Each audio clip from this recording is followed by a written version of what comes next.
penerapan kesehatan keselamatan kerja rumah sakit.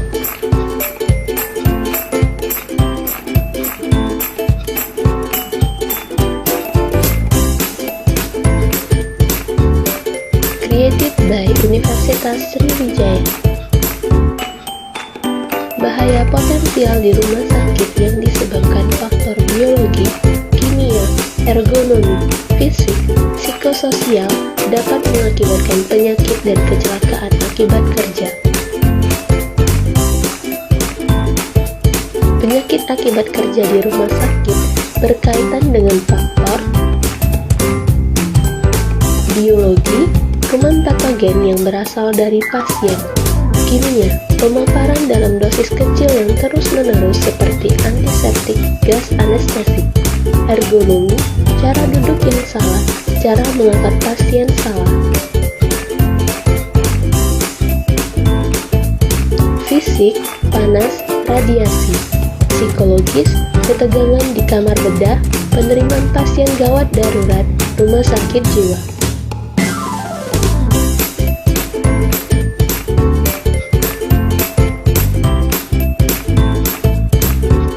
Pengelompokan bahaya potensial di rumah sakit meliputi bahaya fisik, radiasi, suhu panas, suhu dingin, bising, getaran, pencahayaan. Bahaya kimia, etilen oksid, formaldehid, ether, merkuri, klorin, halogen.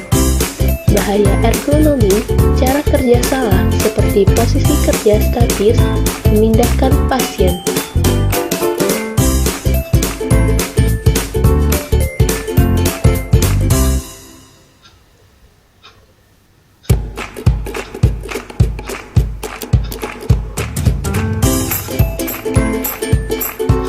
Bahaya biologi, yaitu virus, hepatitis B, hepatitis C, HIV, bakteri, Streptococcus pneumoniae, Neisseria meningitidis, Pseudomonas, jamur, Candida, dan parasit Sarcoptes cabiai. Bahaya psikososial, kerja shift, stres beban kerja, hubungan kerja. Bahaya mekanik, tersayat, terpotong, terpukul.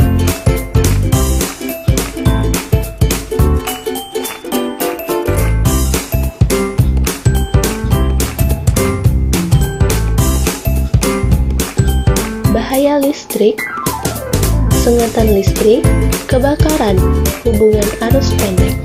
Bahaya limbah rumah sakit, limbah medis seperti jarum suntik, vial obat, limbah non-medis, limbah cairan tubuh manusia seperti sputum, air liur, kecelakaan benda tajam.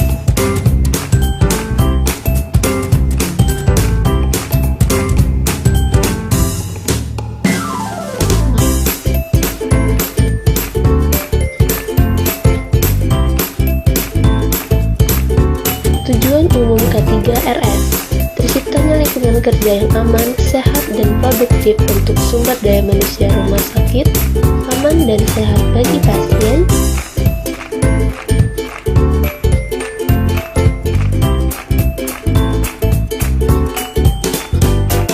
pengunjung atau pengantar pasien, masyarakat, dan lingkungan sekitar rumah sakit, sehingga proses pelayanan rumah sakit berjalan baik dan lancar.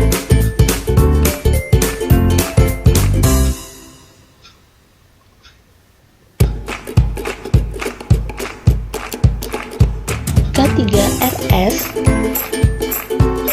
merupakan upaya terpadu seluruh pekerja rumah sakit, pasien, pengunjung atau pengantar pasien untuk menciptakan lingkungan kerja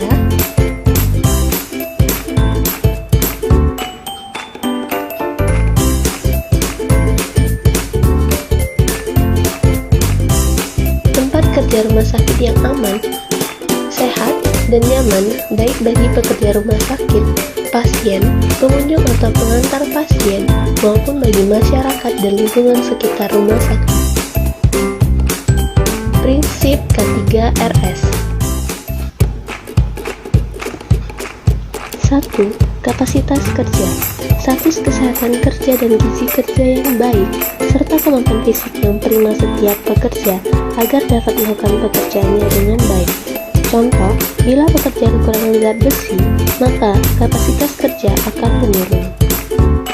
2. Beban kerja.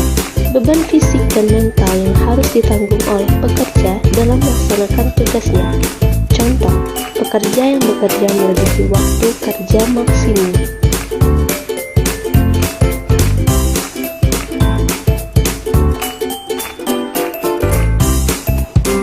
3. Lingkungan kerja. Lingkungan terdekat dari seorang pekerja. Contoh, seorang yang bekerja di instalasi radiologi, maka lingkungan kerjanya adalah ruangan yang berkaitan dengan proses pekerjaannya di instalasi radiologi. Contohnya kamar X-ray dan lain-lain. Program K3RS bertujuan untuk melindungi keselamatan dan kesehatan serta meningkatkan produktivitas sumber daya manusia rumah sakit, melindungi pasien, pengunjung atau pengantar pasien, dan masyarakat serta lingkungan sekitar rumah sakit. Standar pelayanan kesehatan kerja di rumah sakit.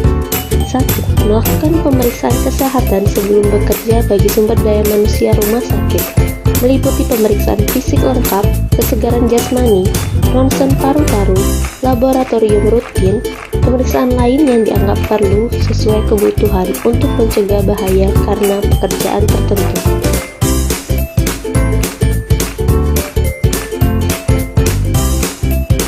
2. Melakukan pemeriksaan kesehatan berkala bagi sumber daya manusia rumah sakit. Pemeriksaan berkala meliputi pemeriksaan fisik lengkap, kesegaran jasmani.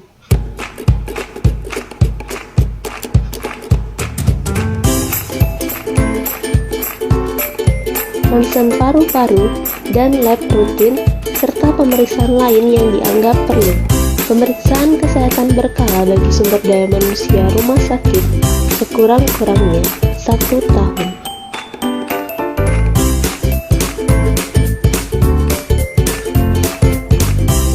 3. Melakukan pemeriksaan kesehatan khusus pada sumber daya manusia rumah sakit yang telah kecelakaan atau penyakit yang memerlukan perawatan yang lebih dari 2 minggu.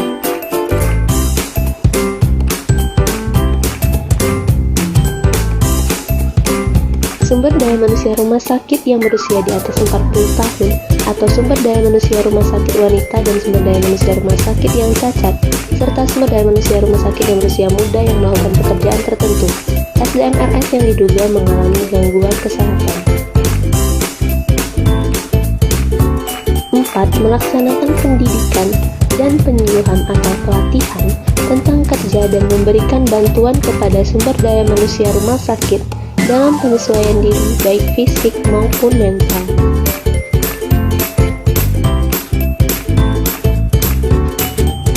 5. Meningkatkan kesehatan badan, kondisi mental dan kemampuan fisik sumber daya manusia rumah sakit.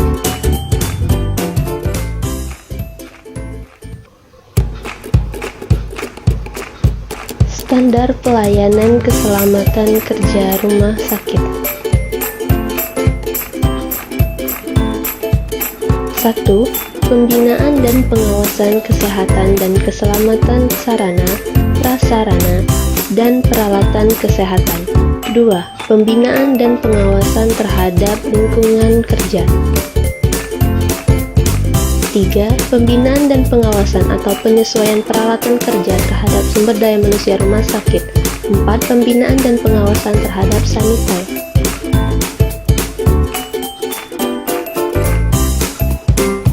5. Pembinaan dan pengawasan perlengkapan keselamatan kerja. 6. Pelatihan dan promosi atau penyuluhan keselamatan kerja untuk semua sumber daya manusia rumah sakit. 7. Membuat sistem pelaporan kejadian dan tindak lanjutnya.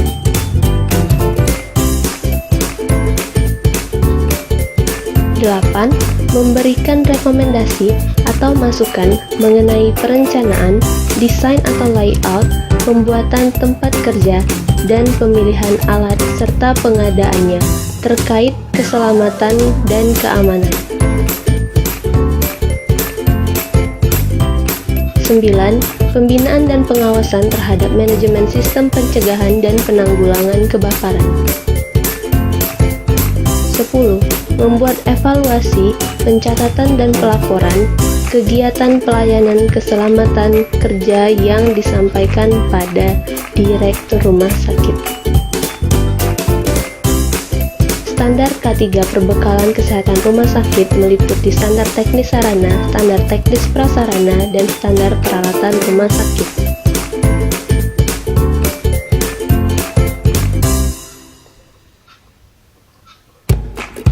Perbekalan kesehatan adalah semua bahan dan peralatan yang diperlukan untuk menyelenggarakan upaya kesehatan.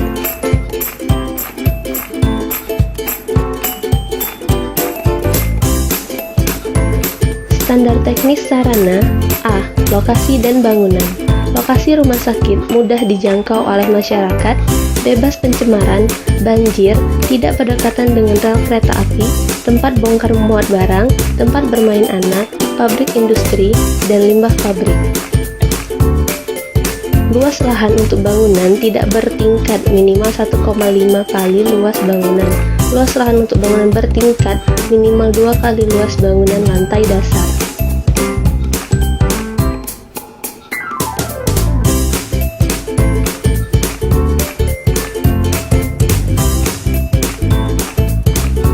Luas bangunan disesuaikan dengan jumlah tempat tidur dan klasifikasi rumah sakit. Perbandingan jumlah tempat tidur dengan luas lantai untuk ruang perawatan dan ruang isolasi. 1. Ruang bayi. Ruang perawatan minimal 2 meter persegi per tempat tidur. Ruang isolasi minimal 3,5 meter persegi per tempat tidur. 2. Ruang dewasa atau anak. Ruang perawatan minimal 4,5 meter persegi per tempat tidur. Ruang isolasi minimal 6 meter persegi per tempat tidur. 3. Persyaratan luas ruangan.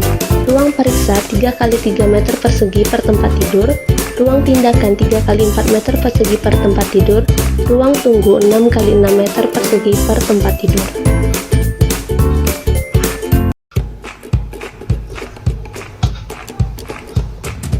4. Ruang bangunan yang digunakan untuk ruang perawatan mempunyai rasio kamar mandi dengan tempat tidur 10:1, bebas serangga dan tikus, tidak berbau.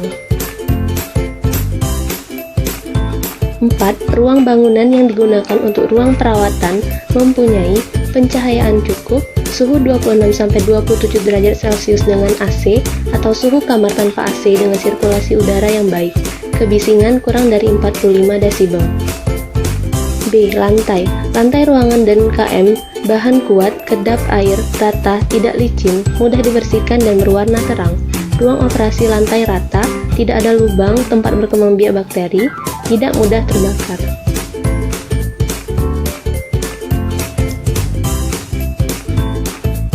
C. Dinding. Berwarna terang, rata, tidak luntur, tidak mengandung logam berat. Dinding KM kuat dan kedap air.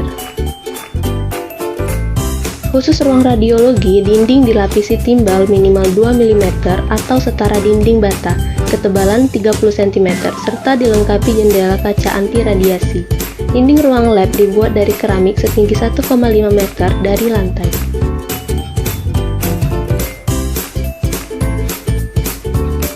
D. Pintu atau jendela, tinggi minimal 2,7 meter dan lebar 1,2 meter. Khusus pintu darurat menggunakan penutup pintu otomatis dan membuka ke arah tangga darurat. Tahan api minimal 2 jam.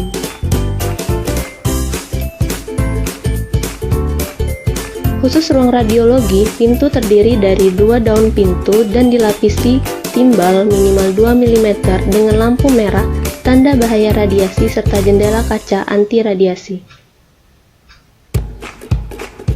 E. Plafon. Rangka plafon kuat dan anti rayap. Permukaan plafon berwarna terang, mudah dibersihkan dan tidak menggunakan asbes. Langit-langit dengan ketinggian minimal 2,8 meter dari lantai. Langit-langit menggunakan cat anti jamur. F. Ventilasi. Luas minimum 15% dari luas lantai. Ventilasi AC dilengkapi dengan filter bakteri. G. Atap. Kuat, tidak bocor, tidak menjadi sarang serangga, dan binatang pengganggu lainnya. Atap dengan ketinggian lebih dari 10 meter harus menggunakan penangkal petir. H. Sanitasi. 1. Bak mandi tidak berujung lancip, tidak menjadi sarang nyamuk dan mudah dibersihkan. 2. Indeks perbandingan jumlah tempat tidur pasien dengan jumlah toilet dengan KM adalah 10:1.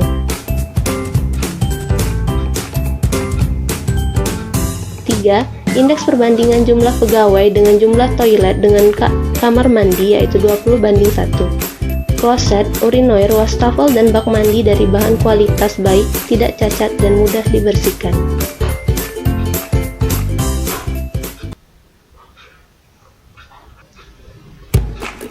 I. Pemipaan. Sistem pemipaan menggunakan kode warna biru untuk pipa air bersih. Pipa air bersih tidak bersilangan dengan pipa air kotor. Instalasi pipa tidak boleh berdekatan atau berdampingan dengan instalasi listrik. J. Jalur yang melandai atau lereng atau ramp. Kemiringan rata-rata 10-15 derajat. Ramp untuk evakuasi harus satu arah dengan lebar minimum 1,4 meter. Khusus ramp koridor dapat dibuat dua arah dengan lebar minimal 2,4 meter. Kedua ramp tersebut dilengkapi pegangan rambatan kuat, ketinggian 80 cm. Setiap ramp dilengkapi dengan penerangan darurat.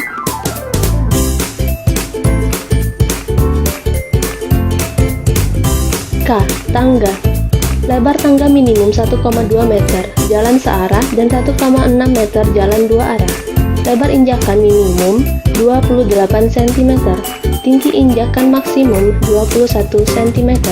Tidak berbentuk bulat atau spiral. Memiliki dimensi pijakan dan tanjakan yang seragam. Memiliki kemiringan injakan kurang dari 90 derajat. Dilengkapi pegangan minimal pada salah satu sisi. Ketinggian 60-80 cm dari lantai. Bebas dari segala instalasi. L. Jalur pejalan kaki atau pedestrian track. Tersedia jalur kursi roda dengan permukaan keras dan stabil, kuat, tidak licin. Kemiringan 7 derajat, ukuran minimal 1,2 meter untuk jalur searah dan 1,6 meter untuk jalur dua arah. Tepi jalur dipasang pengaman. M. Area parkir. Tertata baik, bagi penyandang cacat tersedia ramp trotoar, parkir dasar atau basement, dilengkapi exhauster untuk menghilangkan udara tercemar, dilengkapi petunjuk arah dan pemadam kebakaran.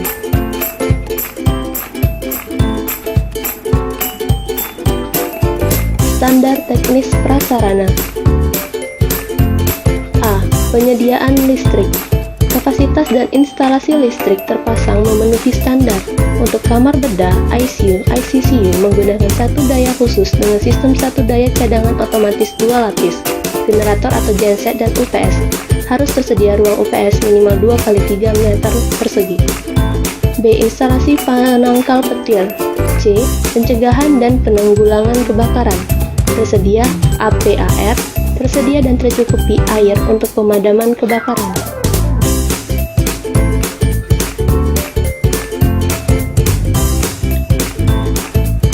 Tersedia pompa hidran dengan generator cadangan. Tersedia alarm kebakaran otomatis.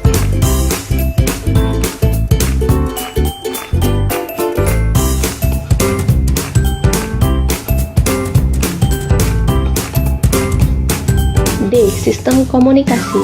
Tersedia saluran telepon internal dan eksternal. Tersedia saluran telepon khusus untuk keadaan darurat untuk UGD Sentral Telepon.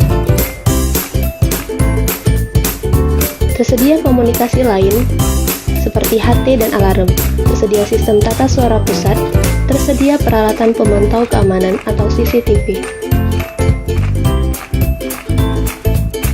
E. Gas medis. Tersedia gas medis dengan sistem sentral. Sentral gas medis dilengkapi dengan alarm untuk menunjukkan kondisi sentral gas medis rusak atau tidak mencukupi.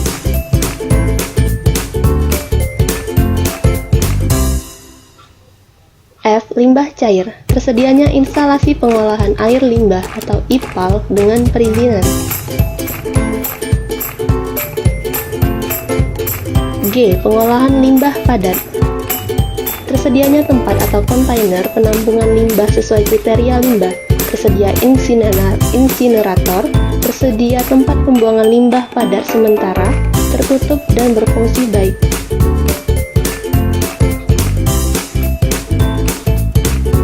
Standar peralatan RS.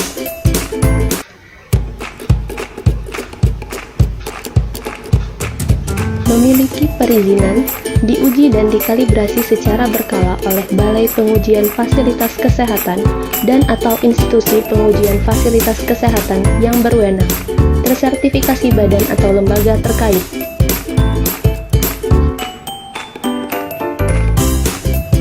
Peralatan yang menggunakan sinar pengyon harus memenuhi ketentuan dan harus diawasi oleh lembaga yang berwenang. Penggunaan peralatan medis dan non-medis di rumah sakit harus dilakukan sesuai dengan indikasi medis pasien.